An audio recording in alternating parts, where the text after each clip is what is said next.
Hello, it's Brynelyn. I'm trying to do this hands-free, so I've got this little makeshift whatever it is.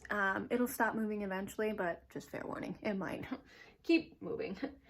So I'm going to do Foley insertion and removal.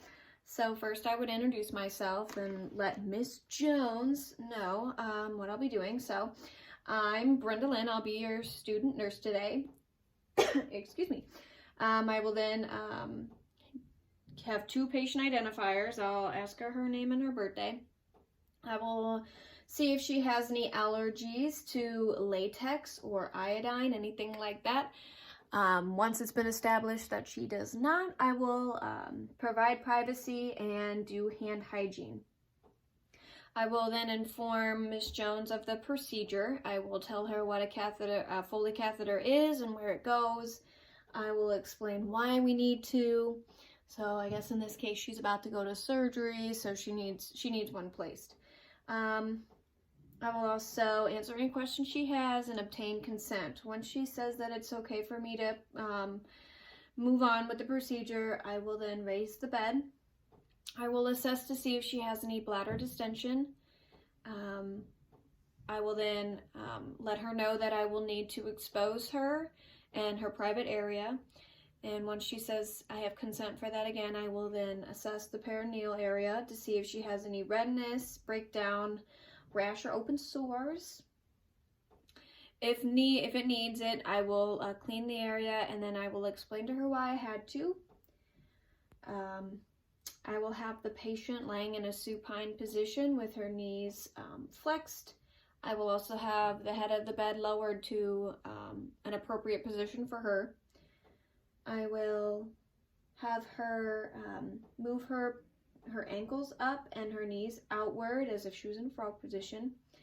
After that, I will lower the bed rails and perform hand hygiene. You know, usually there's hand sanitizer right there. But I will place a waterproof pad underneath her. I'll say this is my pad. And now I'm ready to remove my kit. So I'm messing with this a lot, so it's kind of crazy. And it's going to just unfold without me doing it. So I will open away from me and to the side, and then towards me. I have 1-inch border, so I'm going to move this kind of out of my way. Anything that hangs off the side of the table is considered contaminated, so we wouldn't want to touch it. All right, so in the box I have this pad that has a diamond cut out. I'm going to go ahead and just pick that up on the corners, the sides where I can touch without ruining this sterile area. And place that in the right area. Okay. Now I'll move on to putting on my sterile gloves. So here we are.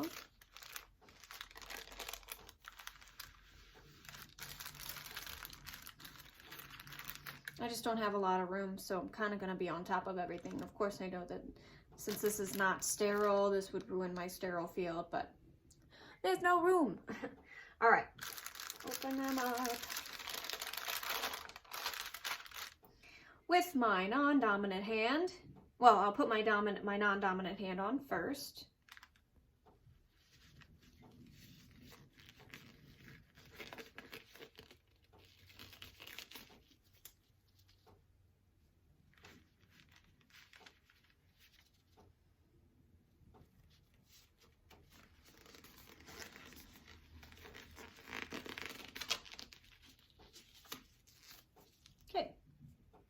Move that out of the way.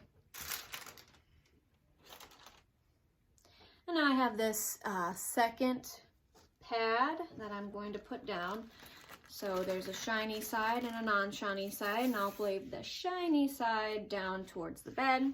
I will be careful not to touch anything else around it, and only in the middle so I don't contaminate my gloves. All right, now I'm going to just move this over here since it's my sterile area still. So I have my iodine solution. Move that out of the way. So I'm not going to open it, but I would cover my cotton balls in it, and then I would discard. I then have my sterile saline. I'm gonna go ahead and move this out of the way, let it get absorbed in there. So my catheter. So what I would do is connect the sterile saline to this little port here. And it's not mandatory, but you could check to see if the balloon was intact. You would put all 10 cc's into the catheter and watch to see if the balloon stayed intact for a good 15 to 30 seconds. I'm not going to do that, but just in case. I'm going to go ahead and take this off before I forget. And discard. Get out of here. I also have some lubricant here. I would undo it. Again, I'm not going to. I would place it in a corner of my box, and it'll be ready for me when I'm ready to insert the catheter. Now that I have all that set up, I'm going to bring this little tray back.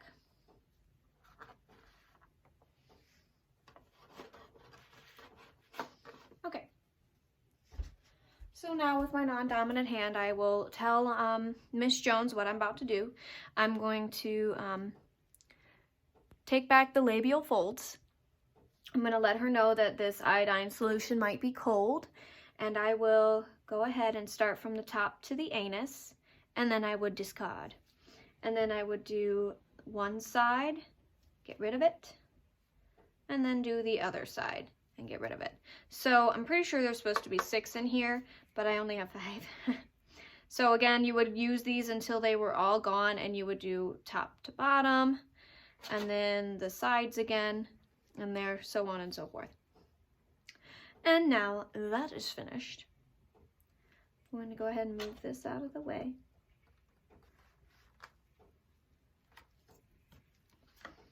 I'm going to dip my catheter into the lubricant, and now I'm going to go ahead and insert the catheter into the urethra.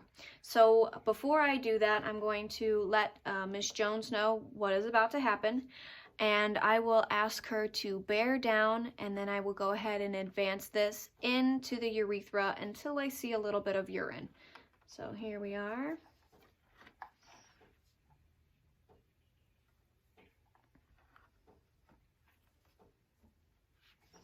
So I'm going to say I see urine, and I'm going to go in a little bit further.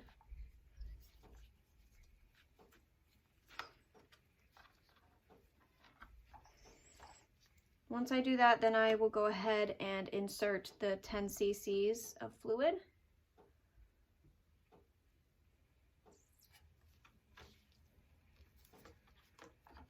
And there we are. I'm going to go ahead and pull on it a little bit until I feel resistance, and now the procedure is done. So the sterile part is over. I'm going to go ahead and remove my gloves. So I would go out, have that inside, take it from the inside, and we are done with that. I will then perform hand hygiene, and I would put on clean gloves. Let me get this stuff out of the way.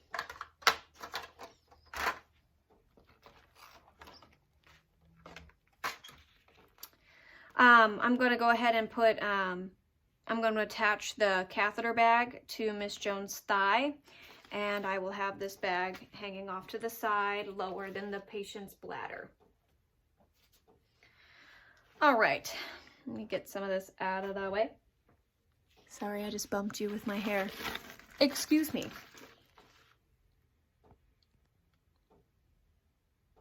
I tried to be a MacGyver and make my own, like, little phone stand. I'm just gonna go ahead and get this stuff out of the way. Actually, let me get that. I'm so...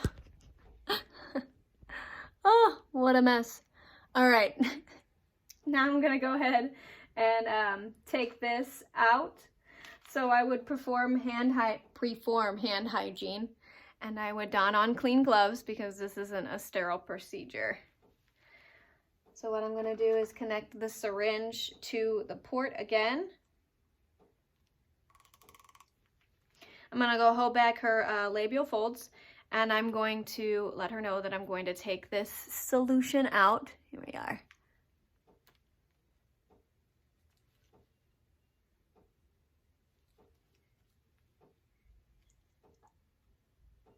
All right, now that the balloon is empty, I'm going to go ahead and tell her to take a few deep breaths, and then on the exhale, I'm going to go ahead and remove. So on exhale, here we are, we've made it. I'm going to assess the catheter to see if there's any blood or any signs of infection. I'm also going to assess the peritoneal area to see if there's any redness, swelling, abnormalities, and once there's not, I'm going to go ahead and wrap this up, and I will throw it away in the right receptacle. I will then perform hand hygiene, and that is the end of putting in and removing the Foley catheter.